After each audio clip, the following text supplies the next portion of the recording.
Hello everyone, welcome back to our series of videos on respiration. In the last video, we looked at the alveolus and we saw that they are the site of gaseous exchange. In particular, oxygen moves from the alveolar space, that's the alveolar space,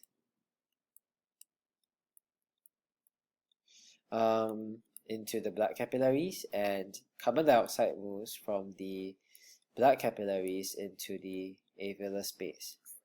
Now, you saw this exchange of gases between the alveolar space and the blood capillaries. Now in this video, we're going to look a bit closer at the movement of oxygen, and we're also going to look a bit closer at the movement of carbon dioxide. So here are the learning objectives, right? How is oxygen absorbed in your lungs, and how is carbon dioxide removed from the lungs? So these are the textbook pages. I hope that you've already read them. If you haven't, please go back to them. Now, if I'm really honest with you, this part of the chapter is my most dreaded part because it's just a lot of memory work. And there's a lot of terms that just don't quite make sense, chemical names and everything. But actually, let me encourage you to go and really understand the chemistry, the processes behind it, and then everything would probably be easier to remember. Understanding really aids and helps us in remembering. If you understand something, you can just remember it better and just have a picture of it in your mind, what is happening, so that it helps you to also remember. Right, so with that, let's keep pressing on. So let's look at the movement of oxygen. So remember, here is our alveolar space inside the alveolus, and oxygen-rich air comes in from outside into our alveolus. So the concentration of oxygen is higher than that in the blood. Right, here is the blood coming from the heart, which hopefully you recall this is deoxygenated blood. So the oxygen concentration in the blood here is quite low, right? So it's just write low O2. Here is high O2. Right, so high concentration in the alveolar space, lower concentration in the blood. So what happens? Well, there's a difference in concentration, so we learned that there is diffusion, right? So oxygen will diffuse, move from the alveolar space to the blood capillaries. Alright, so that happens in a few steps. First, oxygen needs to dissolve into this thin film of moisture here. Right, then it needs to pass through the alveolar wall, right? So one single-celled layer, the alveolar wall, and then it needs to pass through another single-celled layer, the capillary wall, and then into the blood. Now, once it's in the blood, where does it go? The blood has different components, right? And I hope you recall that oxygen will go into the red blood cells, right? It will diffuse, so it will diffuse into the red blood cells, combine with hemoglobin to form oxyhemoglobin. Okay? So actually the oxygen crosses quite a number of membranes, right? Interestingly, if you think about the number of cell membranes the oxygen needs to cross, it needs to diffuse into the alveolar wall cell, out of the alveolar wall cell, into the capillary wall cell, out of the capillary wall cell, and then into the red blood cell. So it's crossing a total of 1, 2, 3, 4, 5 cell membranes in order to enter the red blood cell. Right, so that's the movement of oxygen from the alveolar space into the blood. So as we've seen before, oxygen combines with hemoglobin to form oxyhemoglobin. And that is what gives red blood cells a bright red appearance when they have oxygen attached. Without oxygen, they have this dark red appearance. And we see that this process, oxygen combining with hemoglobin, takes place in the lung capillaries, right? Specifically in the capillaries that surround the alveoli. Of course, this attachment of oxygen to hemoglobin is reversible. So oxygen can also detach from hemoglobin. So from oxyhemoglobin, oxygen can detach and go into the environment. And that happens in the tissue cells,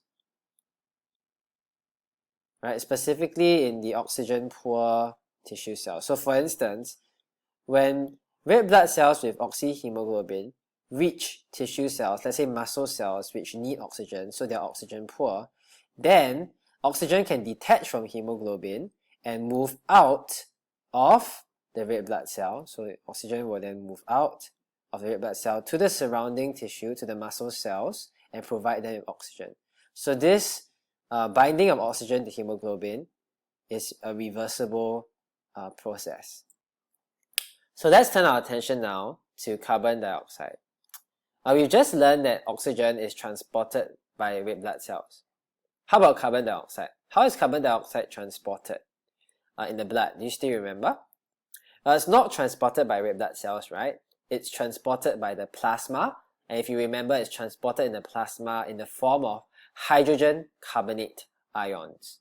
Now, if you haven't caught any of that, then hopefully after this slide, it'll be a bit more clear. So in this slide, we're going to look at how carbon dioxide is removed from tissue cells. So here's a diagram that should look familiar from the last chapter. Right here are our tissue cells, and here is the capillary. Right, and remember this region here is filled with tissue fluid. So we're not looking at the lungs now, okay? So turn your attention away. We're not looking at the lungs. Okay, we're looking at, let's say, the muscle tissue cells. So the muscle tissue cells here, they are producing carbon dioxide, right? They're carrying out aerobic respiration, breaking down glucose to release energy, and they're producing carbon dioxide as a waste product. So the carbon dioxide from the tissue cells needs to be removed and pass into the capillaries to be brought back to the heart, to be pumped to the lungs, and to be removed from the lungs. So how does carbon dioxide move from the tissue cells to the capillary? Let's have a look. So the first thing to notice is that the carbon dioxide concentration is much higher in the tissue cells than in the blood, right? Because remember, this is blood that comes from the heart to the body or to the muscle cells. So this blood that's coming from the heart is low in carbon dioxide. Right? This is going back to the heart.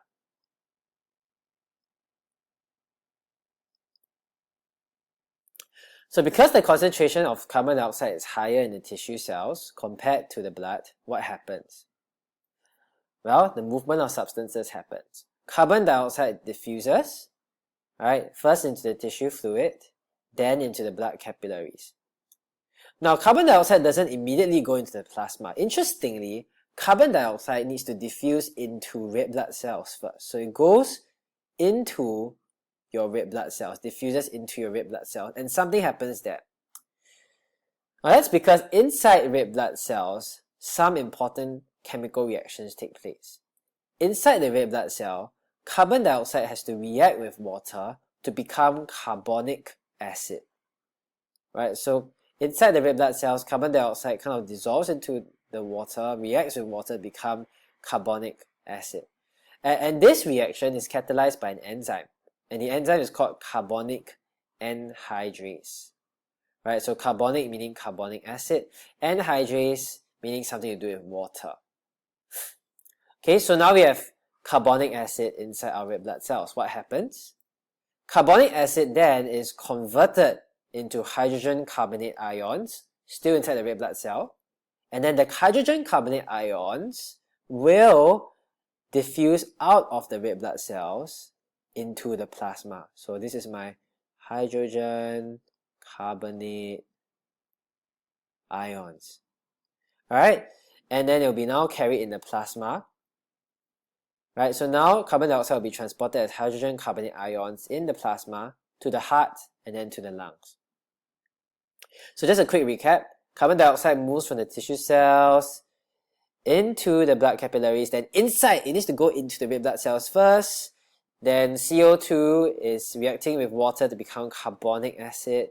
That carbonic acid is converted to hydrogen carbonate ions, which then move out of the red blood cell into the plasma. So warning, deep stuff. Mr. Lim, why are you showing us chemistry? No. Yes, there's chemistry, and chemistry is part of biology.